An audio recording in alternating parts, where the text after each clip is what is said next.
کہ یہ ایسے ہتھیار ہیں کہ جو اگر اچانک کوئی استعمال کر لے تو دوسری سائڈ جو ہے اس کی مطلب بہت زیادہ تباہی ہو جائے گی اور ان کو موقع ہی نہیں ملے گا کہ وہ سیکنڈ ریئیکشن دے سکیں۔ تو اس میں روس اور امریکہ کے بیچ میں یہ معاہدہ تھا کہ جو بھی اگر فرض کریں وہ کوئی نیا بیلسٹک میزائل بناتے ہیں تو جب وہ بنائیں گے تب بھی نوٹیفائی کریں گے، پھر اس کو اگر فیکٹری سے لے کے کسی بیس پہ جا کے کھڑا کریں گے تب بھی نوٹیفائی کریں گے، امریکہ بھی بتائے گا روس کو، روس بھی بتائے گا امریکہ کو، تاکہ دونوں ایک دوسرے کے اوپر نظر رکھ سکیں اور کوئی فرسٹ اسٹرائک ایڈوانٹیج نہ حاصل کر سکے۔ تو یہ جو معاہدہ تھا یہ 2010 میں تھا 10 سال کے لیے، تو یہ پھر جا کے 2021 میں مطلب 5 فروری 2011 کو یہ امپلیمنٹ ہوا، 2010 میں یہ سائن ہوا تھا لیکن 5 فروری 2011 کو امپلیمنٹ ہوا اور 10 سال کے لیے تو 2021 میں اس نے ختم ہونا تھا۔ 2021 میں انہوں نے 5 سال کے لیے اس کو بڑھا لیا، تو اب یہ فروری 2026 تک یہ معاہدہ تھا، اگرچہ 2023 میں روس نے یہ کہا کہ جی ہم اس کو سسپینڈ کر رہے ہیں کیونکہ وہ امریکہ سے خوش نہیں تھے، یہ جو براہ راست ٹکراؤ تو نہیں ہے لیکن وہ یہ کہہ رہے تھے کہ یوکرین میں جو کچھ آپ کر رہے ہیں وہ براہ راست ٹکراؤ یہ ہے، یوکرین کی اگر آپ مدد نہ کریں تو یوکرین ہمارے سامنے ٹھہر نہیں سکتا۔ لیکن بہرحال اس معاہدے کے تحت یہ تھا کہ یہ جو لانگ رینج جنگی طیارے ہیں یہ دونوں ملکوں نے اپنی نظروں کے سامنے رکھے ہوئے تھے اور اگر کوئی موومنٹ بھی تھی تو دونوں ایک دوسرے کو بتانے کے پابند بھی تھے۔ تو یہ جو ڈرون اٹیک کیا ہے یوکرین نے،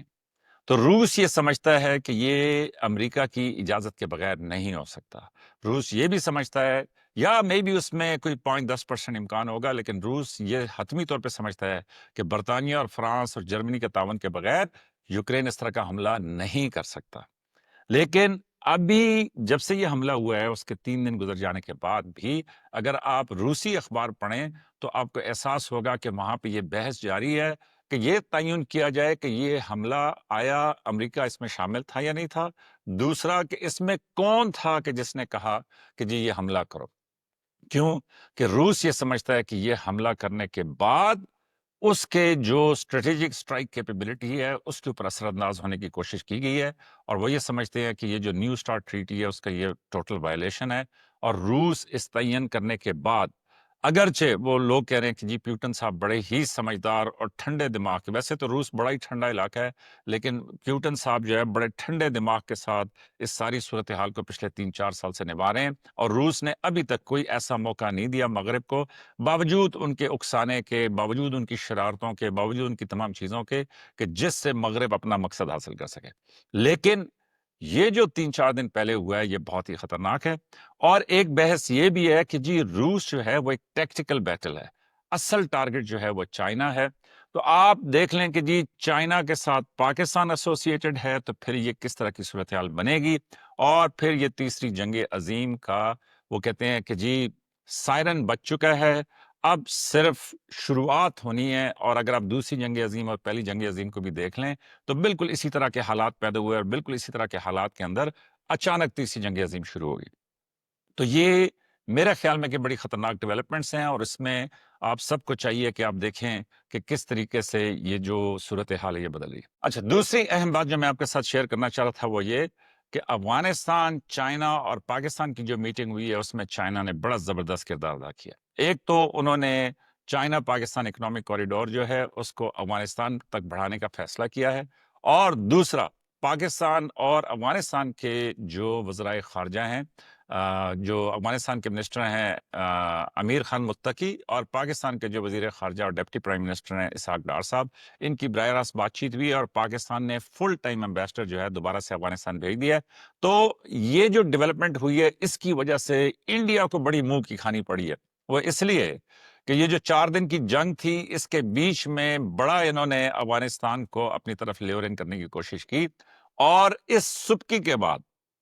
پاکستان سے تو شکست کھائی، لیکن اس افغانستان میں جو چائنا کی موو تھی اس کے بعد افغانستان میں بھی منہ کی کھائی ہے، اور اب یہ ہے کہ اگر آپ انڈین میڈیا کو فالو کریں تو آپ دیکھیں گے کہ وہاں پہ افغانستان کے سابق نائب صدر امر اللہ صالح کو بڑی کوریج مل رہی ہے، اور امر اللہ صالح صاحب جو ہیں وہ روز اپنے ایکس پہ اور جو ہے نا مطلب جو ٹویٹر اکاؤنٹ اور باقی ساری جگہیں ہیں وہاں پہ وہ روز کہہ رہے ہیں کہ جی پاکستان جو ہے وہ بیٹل یعنی لڑائی تو لڑ سکتا ہے لیکن جنگ نہیں لڑ سکتا، وہ اس لیے کہ آئی ایم ایف کے قرضے کے اوپر آپ لڑائی تو لڑ سکتے ہیں لیکن جنگ نہیں لڑ سکتے۔ تو امر اللہ صالح صاحب آپ یہ باتیں انڈیا کو ضرور بتائیے گا، وہ اس لیے کہ پاکستان نے تو نہ لڑائی شروع کی تھی نہ جنگ شروع کی تھی، لیکن 4 دن کی لڑائی کے بعد ہی آپ کے الفاظ چوری کر رہا ہوں کہ 4 دن کی لڑائی کے بعد ہی آپ دیکھ لیں کہ کس طریقے سے انڈیا کو منہ کی کھانی پڑی اور جے شنکر صاحب نے مارکو روبیو کو کال کی. اب تو یہ ایک اسٹیبلش فیکٹ ہے. تو اس لیے امر اللہ صالح صاحب آج کل بڑی تنقید کر رہے ہیں. وہ کہہ رہے ہیں کہ جی IMF وغیرہ جو ہے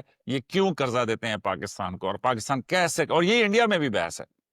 تو میرا خیال میں امر اللہ صالح صاحب پہ نظر رکھنی ہوگی آپ نے. وہ اس لیے کہ یہ جو سابق افغان صدر ہیں, یہ نام ان کا بڑا خوبصورت ہے, امر اللہ صالح. مجھے ذاتی طور پر بڑا پسند آیا کہ ان کے ماں باپ نے ان کا بڑا خوبصورت نام رکھا. لیکن جو یہ بات چیت کر رہے ہیں, جس طرح کی یہ ٹون اپنا رہے ہیں, تو میرا خیال میں انڈین ڈیسک کے اوپر یہ کوئی اپنی گنجائش پیدا کرنے کی کوشش کر رہے ہیں. تو بہرحال ان کا تعلق جو ہے وہ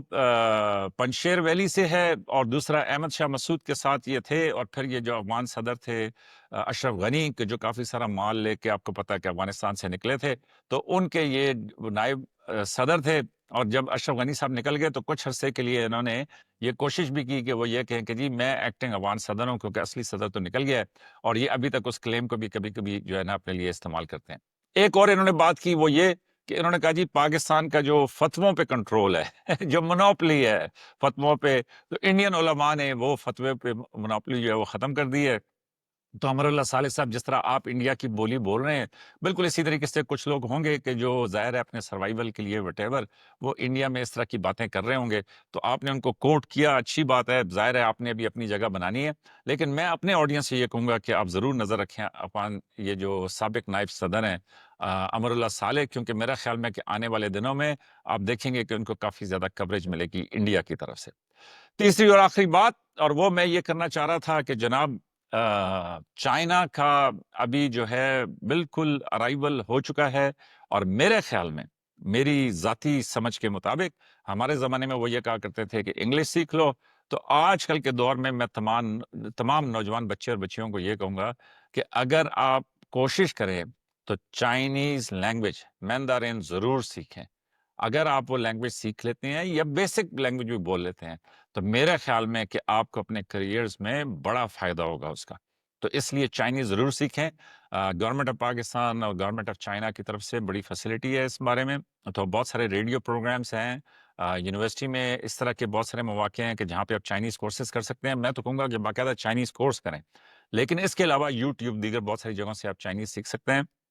تو اگر آپ چائنیز سیکھ لیں گے تو میرے خیال میں کہ جس طرح ہمارے زمانے میں انگلش سیکھنے سے آپ کو کریئر میں بڑا ایڈوانٹیج ملتا تھا, بالکل اسی طریقے سے آپ کو ابھی چائنیز سیکھنے سے بڑا فائدہ ہوگا. تو اپنا خیال رکھیے گا. یہ تھا آج کا فوجی من موجی, اور مجھے یقین ہے کہ آپ لائک, سبسکرائب اور شیئر کرتے رہیں گے, اور بڑی جلد ہم 1 لاکھ سبسکرائبرز تک پہنچ جائیں گے.